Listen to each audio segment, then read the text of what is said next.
Love Boise State Public Radio podcasts? They are free to enjoy, but not free to produce. If you can give, your support helps keep shows like Idaho Matters and Scandalize available to everyone. Donate now at boisestatepublicradio.org.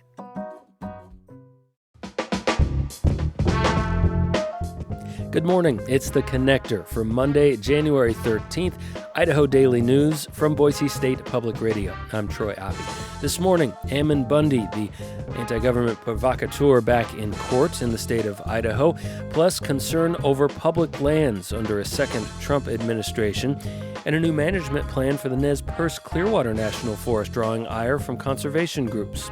That and more right now on The Connector.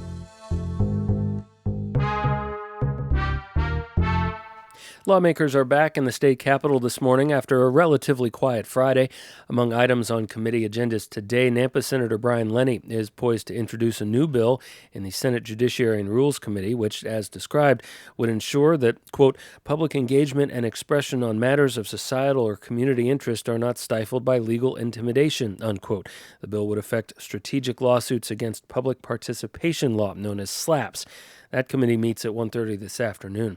In House chambers today, East Idaho Republican Representative Barbara Ehart's concurrent resolution that applauds the Boise State volleyball team for refusing to play another team that had an alleged transgender player on the roster is expected to come to the floor for a vote. The State House is scheduled to gavel in at 11 a.m. Anti-government activist Ammon Bundy is set to appear before the state Supreme Court this morning. As our James Dawson reports, Bundy is appealing two criminal trespassing convictions from 2020 and 2021. State police first removed Bundy from the Idaho Capitol in 2020 in a swivel chair after he refused to leave a committee hearing room.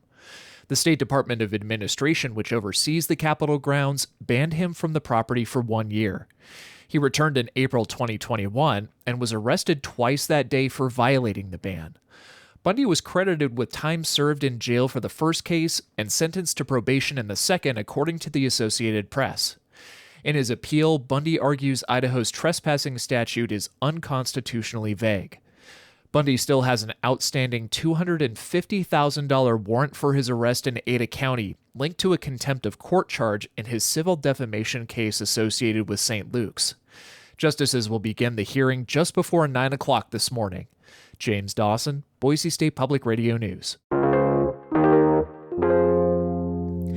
The Boise School District says a staff member at Valley View Elementary School took his own life Friday as police attempted to take him into custody on charges of creating child sexual abuse material.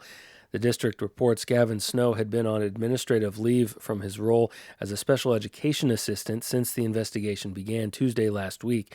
Boise police say they seized the 22-year-old's electronic devices from his home, and upon returning Friday to make an arrest, Snow injured himself and died. No officers used force during the attempted arrest, according to a department press release. Investigators are concerned there could be more victims than currently known. The Boise Police Special Victims Unit and school district staff are working with victims as the investigation continues. Conservation groups are slamming a new management plan issued for the 4 million-acre Nez Perce Clearwater National Forest, saying the updated plan reduces protections for wilderness and wildlife. The Forest Service has been working on an update to the management plan for about a decade.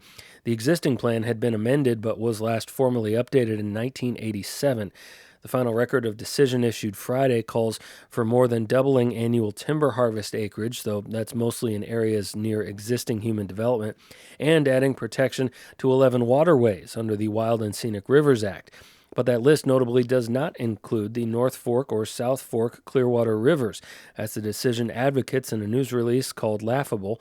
They also criticized the new plan for opening more land up to recreation, including legitimizing snowmobile use in areas where it was previously illegal, but the restriction was routinely ignored.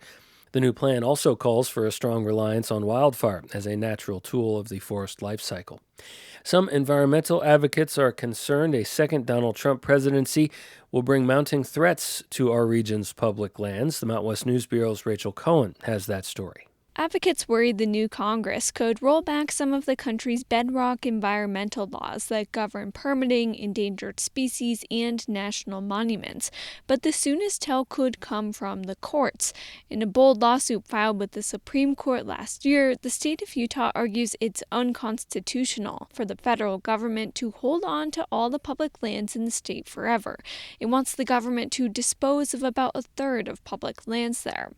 The arguments aren't brand new, but Chris Winter of the University of Colorado Boulder's Environmental Law Institute says they could strike a different chord with today's conservative majority justices. And what impact that might have on these long-held bedrock principles of constitutional and environmental law. And many of those feel like they're at risk right now. The court is likely to decide very soon whether it will agree to hear Utah's case. For the Mountain West News Bureau, I'm Rachel Cohen. A one-day donation drive this weekend for victims of the California wildfires from Meridian restaurant Sid's Garage filled 2 trucks with supplies by Saturday night and reached capacity. A restaurant spokesperson says the trucks are leaving Idaho this morning. They'll arrive in LA County midday Tuesday. They plan to work with Los Angeles charity Dream Center to distribute the donated supplies. Sid's owner, Will Primavera, will stay an extra day to help cook for people in need.